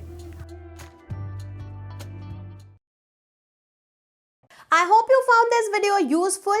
अगर आपको और डिटेल्ड में और ज़्यादा क्वेश्चन सॉल्व करने हैं, एनसीईआरटी के अनसॉल्व क्वेश्चंस चाहिए, तो नीचे डिस्क्रिप्शन लिंक में मैंने लिंक दे रखा है जिसमें हमारे डिटेल्ड वीडियो सीरीज के लिंक है, आप चाहे तो उन्हें देख सकते हैं। इतना ही नहीं, very soon we will also come up with a live class where we will solve some questions on this lesson, but then the live class is based on users demand. So अगर आपकी बहुत ज़्यादा request आएगी then we will arrange for a live class. तो अगर आपको video पसंद आया है, लाइक करें, शेयर करें, दोस्तों को बताएं, और मैं आपको जल्दी ही मिलूंगी एक नए वीडियो के साथ, एक नए टॉपिक के साथ। Till then take care, stay home, stay safe, bye bye.